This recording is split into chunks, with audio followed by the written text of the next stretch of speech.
اعوذ باللہ من الشیطان الرجیم بسم اللہ الرحمن الرحیم الحمد للہ رب العالمین اللہم صل علی محمد وآل محمد وعجل فرجہم۔ انسان کی کامیابی اور اس کی بقا اور اس کی یاد کی بقا کے لیے سب سے اہم جو چیز ہے وہ یہ ہے کہ اس کے خدا سے رابطہ کیسا ہے۔ اسی طریقے سے محمد و آل محمد علیہ السلام اور تمام اولیاء کرام سے اس کا رابطہ کیسا ہے۔ اور تیسرا مسئلہ خود اپنے ہم نوع ہم جنس اور اپنے جیسے انسانوں سے اس کا رابطہ کیسا ہے۔ اس وقت کا جو مجھے موضوع دیا گیا ہے وہ استاد شہید سبط جعفر زیدی کی زندگی کے حالات پر کچھ مختصراً گزارشات پیش کرنی ہے۔ میں شروع کرتا ہوں اس بات سے کہ جس طریقے سے میں نے کامیابی کو 3 رابطوں میں بیان کیا کہ اللہ سے رابطہ، محمد و آل محمد علیہ السلام سے رابطہ اور انسانوں میں تمام انسانوں سے، مسلمانوں سے، شیعوں سے رابطہ۔ استاد شہید چونکہ ایک جامع شخصیت ہے، مختلف زاویوں سے ان کو دیکھا گیا ہے، مختلف زاویوں سے انہوں نے زندگی کو گزارا ہے۔ وہ ایک استاد بھی ہیں، معلم بھی ہیں، شاعر بھی ہیں، اسی طریقے سے سوزخان بھی ہیں، اور سوزخانی تو ظاہر ان کا طرہ امتیاز ہے۔ وہ خود کہتے تھے کہ میں کسی چیز پر کلیم نہیں کرتا، لیکن اپنے سوزخان ہونے کو فخر اور شرف جانتا بھی ہوں، اور اسی سوزخانی کے ذریعے سے ان کی پہچان آج ہمارے معاشرے میں موجود ہے۔ یہ سوزخانی استاد شہید کا ایک فن بھی ہے اور استاد کی بقا کا ذریعہ بھی ہے، اور خود ایک موضوع ہے پورا کہ استاد اور سوزخانی۔ لیکن چونکہ اس وقت میرا موضوع خود استاد شہید کا ہے تو میں مختصراً بس آپ کو بیان کروں۔ پہلا رابطہ خدا سے استاد کا رابطہ جو ہم نے استاد کے ذریعے سے اور استاد کے اخلاق و کردار میں دیکھا۔ خدا سے رابطہ استاد شہید کا خود ایک امتیاز ہے۔ ہمارے معاشرے میں لوگ اس افراط و تفریط کا شکار ہو جاتے ہیں کہ اگر خدا سے رابطے میں مبتلا ہوتے ہیں تو محمد و آل محمد علیہ السلام سے ان کا رابطہ کہیں ضعیف نظر آتا ہے، اعتقاد میں یا عمل میں۔ اسی طریقے سے اگر لوگوں سے رابطے پہ فوکس کرتے ہیں، اس کو ملحوظ کرتے ہیں، تو پھر خدا اور اہل بیت چھوٹ جاتے ہیں۔ لیکن استاد شہید وہ ذات ہے جو تینوں رابطوں میں کمال پر اور اپنے امتیاز کے ساتھ سب سے جدا نظر آئی۔ میں چونکہ خود استاد شہید کے ساتھ تقریباً میری زندگی کا ایک بہت بڑا حصہ گزرا اور میں نے ان کو بہت قریب سے دیکھا۔ میں یہاں چونکہ قم میں مقیم تھا اس زمانے میں کہ جب وہ ایام فاطمیہ میں آیا کرتے تھے، تو ہم ان کو ہوٹل پر لینے گئے کہ حرم میں نماز پڑھنے کے لیے جانا تھا۔ تو استاد شہید نے جب ہم ہوٹل سے نکلے ہیں تو مجھ سے خود سوال کیا۔ اس وقت اذان ظہر ہو رہی تھی۔ انہوں نے مجھ سے کہا کہ یہ بتاؤ کہ یہ اذان کس چیز کی بات اور کس چیز کی علامت ہے، کس چیز کا اعلان ہے؟ میں نے کہا آپ بہتر جانتے ہیں، آپ استاد ہیں، آپ بتائیے۔ تو میں چونکہ چشمدید تھا اور میرے اور استاد کے علاوہ کوئی نہیں تھا، اور ہم روڈ پر جا رہے ہیں، استاد کا یہ سوال کہ اذان یعنی کیا، اذان کسے کہتے ہیں؟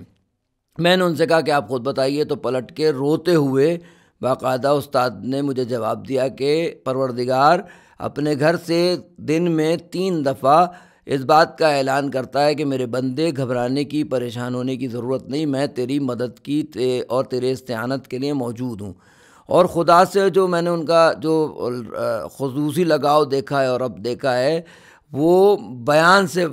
بالکل باہر ہے۔ اس وقت ہم اس کو بیان کریں بہت مشکل مرحلہ ہے، لیکن خدا سے اس رابطے کو میں نے کسی اور کے ساتھ نہیں دیکھا کہ جس نے اذان کو اس طرح سمجھا ہو کہ اذان یعنی بندوں کی مدد، اور وہ بھی مالک خالق رازق کی جانب سے۔ میں ظاہر وقت اگر وسیع ہوتا تو میں اس کو اور بیان کرتا۔ خدا سے رابطے کے بعد جو مسئلہ ہے استاد کا خود اہل بیت علیہم السلام سے رابطہ، اور وہ بھی خصوصاً امام زمانہ عجل اللہ تعالیٰ فرجہ شریف سے رابطہ۔ امام زمانہ عجل اللہ فرجہ شریف کا رابطہ تو اظہر من الشمس ہے۔ آج جو ہمارے اعضاء اور ولا کے جو فرش پر مختلف لوگ شعر کہہ رہے ہیں امام زمانہ عجل اللہ تعالیٰ فرجہ شریف کے لیے، یا مختلف نوخان یا دیگر حضرات جو شعر پڑھ رہے ہیں، یقیناً بہت کثرت سے پڑھا جا رہا ہے، ویسے بھی ظاہر قرب ظہور کی علامت ہے۔ لیکن خود اس مرحلے میں بر صغیر کی حد تک اگر کسی شخص کو دیکھیں جس نے امام زمانہ پر وہ کلام کہا ہو کہ جو تمام امام زمانہ عجل اللہ تعالیٰ فرجہ الشریف کے کلاموں کے لیے ہراول بنتا ہو اور سپہ سالار بنتا ہو، تو وہ جب امام آئیں گے ہیں۔ جب امام آئیں گے زخم دل دکھائیں گے، جب امام آئیں گے محفل جمائیں گے، جب امام آئیں گے بام و در سجائیں گے، جب امام آئیں گے جشن ہم منائیں گے۔ استاد کی عمومی جو شناخت ہے، جو لوگ استاد کو سوزخان کے عنوان سے نہیں جانتے، وہ استاد کو اس کلام کے عنوان سے جانتے ہیں کہ جب امام آئیں گے، اور یہ زبا زد عام کلام ہے بر صغیر کی تہذیب میں، اعضاء و بلا میں اور مدحت میں۔ استاد کا یہ کلام خود بتا رہا ہے کہ استاد کی اس کلام میں امام زمانہ سے استاد کا رابطہ کیسا تھا، پھر اس کی جو پذیرائی ہے امام زمانہ جل اللہ تعالیٰ فرجہ شریف کی خاص نگاہ اور خاص توجہ کے بغیر یہ پذیرائی ممکن ہی نہیں تھی۔ تو ظاہر ہے ویسے بھی ہم امام سے تھوڑی رابطہ رکھتے ہیں، امام اس سے زیادہ ہم سے رابطے میں رہتا ہیں جتنا ہم امام سے مربوط ہوتے ہیں، اور خود استاد کا یہ کلام اور اس کی پذیرائی امام کی طرف توجہ ہے۔ البتہ اہل بیت علیہم الصلوۃ والسلام سے جو رابطہ ہے استاد کا، اس میں بھی بالخصوص جو استاد کی عزائی خدمات ہیں سوزخانی بالخصوص، اس میں اس رابطے کو بہت زیادہ ملحوظ کیا جاتا ہے اور کیا جا سکتا ہے۔ میں ایک دو مثالوں سے اس بات کو اور واضح کروں کہ استاد نے جب CS کیا ہے اس کے بعد استاد کے پاس جاب کے لیے دو آپشن تھے، ایک پولیس میں اور ایک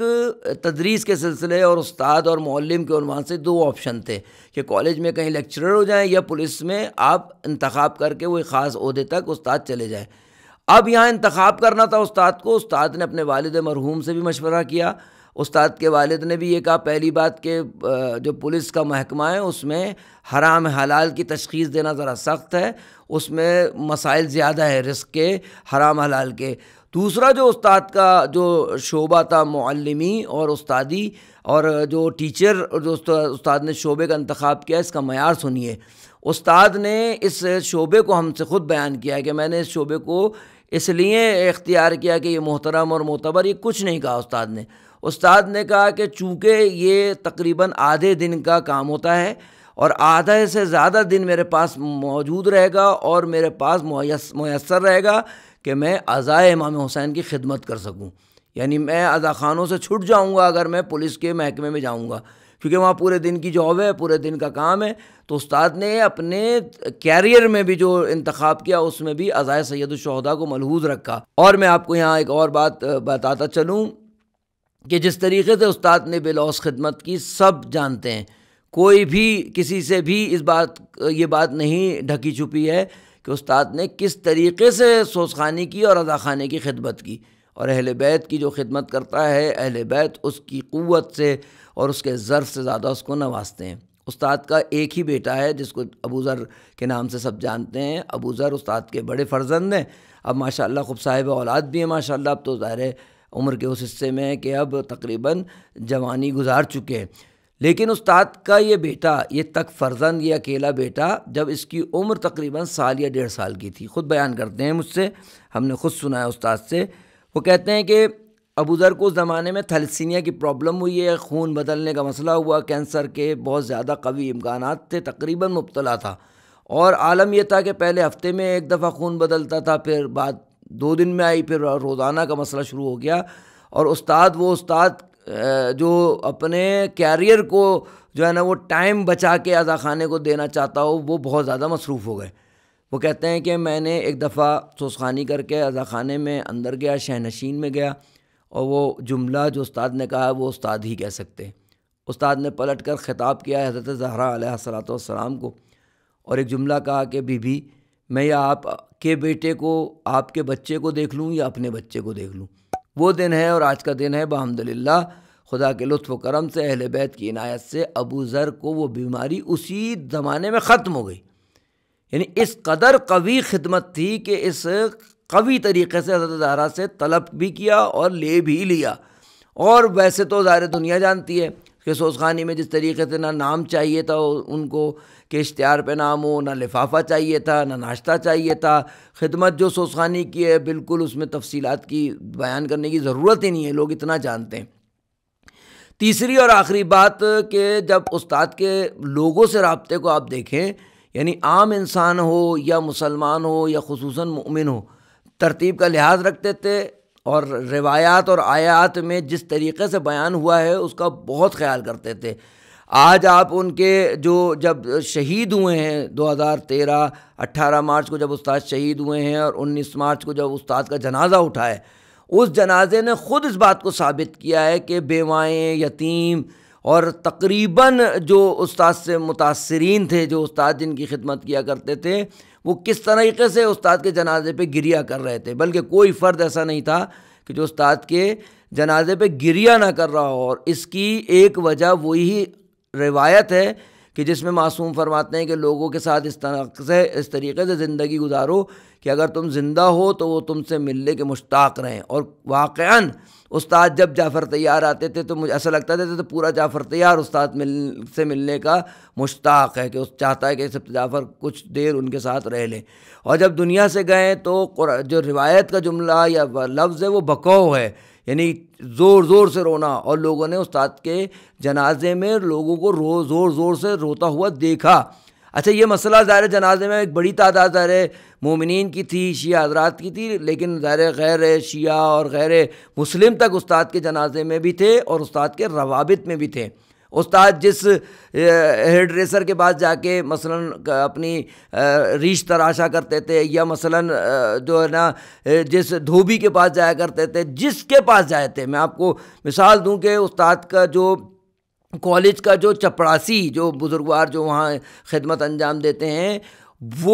وہ شخص ہے، اس کا استاد کے جیسے سب سے پہلے اسے ہی پتہ چلا کہ استاد شہید ہو گئے. اس بندہ خدا نے اتنا، اس نے بھی گریہ کیا، لیکن اس نے جو بات بتائی، اس نے کہا کہ سالوں سے جعفر سے میرا رابطہ رہا، مجھے یاد نہیں ہے، پرنسپل شہید ہوئے ہیں استاد اسی کالج کے. وہ کہتے ہیں کہ یہ پروفیسر لیکچرر آئے تھے اور پرنسپل شہید ہو گئے. کوئی دن ایسا نہیں ہے، وہ ایک جو نا عام طور پر لوگ جس کو توجہ نہیں کرتے، جس انسان کو، وہ چپڑاسی جو خدمتگار ہے ایک تعلیمی ادارے کا، وہ یہ کہتے ہوئے نظر آتے ہیں کہ مجھے یاد نہیں ہے کہ کوئی دن ایسا گزرا ہو کہ جب استاد آئے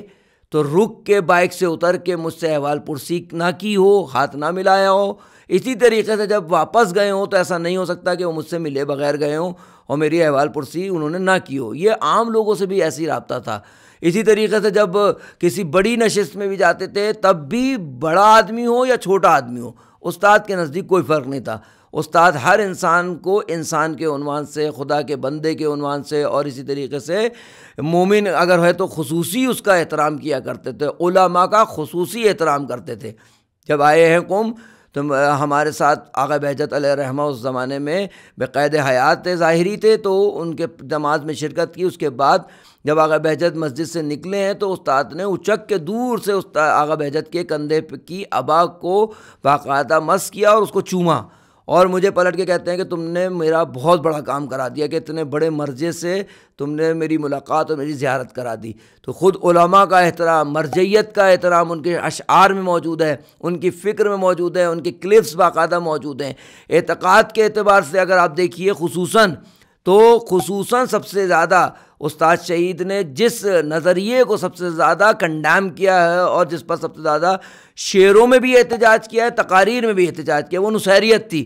باقاعدہ استاد کا مقولہ ہے، استاد نے بہت دفعہ اس بات کو کہا کہ نصیری مولا کا اگر نادان دوست ہے لیکن مولا اس کے دانا دشمن ہے، اور جس کے علی ابن ابی طالب دشمن ہے ہم اس کے دشمن ہیں. شعر بھی ہے استاد کا کہ ہے نصیری بھی دشمن حیدر، دوستوں میں شمار مت کیجو. تو استاد نے اس نظریے کو باقاعدہ جگہ جگہ، یا وہ جو ظہور اور ولادت کا سلسلے کا جو ایک خامخواہ کا ایک فتنہ تھا، ایک مسئلہ تھا، اس میں بھی استاد کا باقاعدہ ایک کلپ بھی موجود ہے جس میں جناب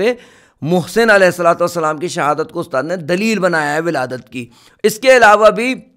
حزب مراتب کے اعتبار سے استاد شہید نے بہت لحاظ کیا ہے۔ ان کی شاعری میں آپ اعتقادات کو بھی دیکھ لیں گے، ان کی شاعری کے اندر آپ اعمال کو بھی دیکھ لیں گے۔ وہ ایک مشہور ان کی نظم ہے جس کا ایک مصرع ہے کہ مونچھیں کم کر اور داڑھی رکھ اے میرے برادر ایمانی۔ انہوں نے اخلاقیات پہ بھی توجہ دی ہے، انہوں نے اعمال کی طرف توجہ دی ہے، انہوں نے باقاعدہ نماز پر بہت زیادہ پابندی اور تاکید، خود پورے اپنے جتنے بھی شاگرد ہیں جتنے ہیں ان کو پہلی بات جو استاد کہا کرتے تھے وہ یہ کہا کرتے تھے کہ مجھے اچھا سوزخان بعد میں، اچھا انسان پہلے چاہیے، کیونکہ ان کا ایک باقاعدہ ایک دفعہ ایک جگہ نشست میں ان کی تقریر بھی تھی اور اس میں استاد شہید نے باقاعدہ گریہ کرتے ہوئے، ہم موجود تھے اس مجلس میں، استاد نے گریہ کرتے ہوئے اس بات کو کہا تھا کہ میری زندگی کی سب سے بڑی خواہش یہ ہے کہ جب حضرت ظہور فرمائیں تو میں 100 آمادہ لوگ حضرت کے حوالے کر سکوں، جن کا اعتقاد بھی ٹھیک ہو، جن کا عمل بھی ٹھیک ہو، جن کا اخلاق بھی ٹھیک ہو۔ استاد ایک جامع شخصیت تھی، اور جامع شخصیت ہمارے معاشرے کے اندر بہت کم پائی جاتی ہیں۔ ہم نے اپنے ادارے ترویج سوزخانے کے دوستوں سے پوچھا کہ بھائی استاد کا کوئی خاص جو آپ کو بہت بڑی خصوصیت محسوس ہوئی ہو وہ بیان کرے۔ بہت سارے لوگوں نے بہت ساری باتیں کی، میں جس بات کو آپ کے سامنے پیش کرنا چاہتا ہوں تو ایک دوست نے بہت اچھی بات، میرے نزدیک بہت ہی اچھی بات تھی، وہ پلٹ کے کہتا ہے کہ اتنی بڑی شخصیت کا اتنی آسانی سے میسر ہو جانا، کیونکہ پبلک کے ساتھ جو لوگوں کے ساتھ جو ان کا رابطہ تھا۔ ہمارا ایک دوست ہے، اس نے کہا ہم نے ایک سویم کی 40ویں کی مجلس میں استاد سے سوزخانی کروانی تھی، اور استاد کو ہم نے میسج کیا کہ اس مقام پر اس دن اتنے بجے آپ سے سوزخانی کروانی ہے۔ استاد کا موبائل فون رات میں کھلتا تھا، وہ میسیجز پڑھتے تھے اور جس کا مناسب ہوتا تھا اس کو جواب دیتے تھے۔ استاد نے خالی اس کے SMS پہ اوکے لکھ کے بھیج دیا۔ اب وہ جو شخص تھا خالی اوکے سے خود مطمئن نہیں ہوا، چونکہ سبت جعفر کو جانتا نہیں تھا۔ جب چیلوم کا دن آیا ہے اور شام ہوئی ہے، اس نے ہمارے ہی ادارے کے کسی ایک اور جو ہے نا ٹیم کو کہہ دیا تھا سوزخانی کے لیے، ہم تو وہ لوگ بھی پہنچے ہوئے تھے، لیکن وہ کہتا ہے کہ جو ٹائم ہم نے استاد کو دیا تھا اور انہوں نے اس اوکے پہ اوکے کیا تھا مجلس کا، اور اس وقت استاد وہاں موجود تھے مجلس گاہ میں، جس پر مجھے بڑی حیرت ہوئی۔ ہم نے اس سے کہا تمہیں حیرت ہوئی، استاد کا طریقہ یہ ہے، استاد لمبی چوڑی بلا وجہ باتیں نہیں کرتے تھے، آپ کو اوکے کر دیا، اس کا مطلب ہے اوکے کا مطلب ہے اوکے، زندگی ختم ہو جائے الگ بات ہے، ورنہ اوکے کا مطلب سبت جعفر کا اوکے تھا۔ سبت جعفر کی زندگی میں بہت کچھ کہا جا سکتا ہے، بہت کچھ سنا جا سکتا ہے۔ آخری بات بس کہہ کے اس بات کو تمام کروں گا کہ خصوصاً جو سبت جعفر سے متعلق لوگ ہیں، جو سبت جعفر کے خصوصی حلقے کے لوگ ہیں، ان کو چاہیے کہ اس کردار کی تکثیر کریں۔ یہ ایک کردار نہیں، اس طرح کے کئی کردار ہمیں چاہیے جس سے ہمارے معاشرے میں مدح و عزا کی جو بزم ہے، جو فرش ہے، اس کو ہم اس قابل کر سکیں کہ حضرت حجت کو سجا کر پیش کر سکیں۔ والسلام علیکم ورحمۃ اللہ وبرکاتہ۔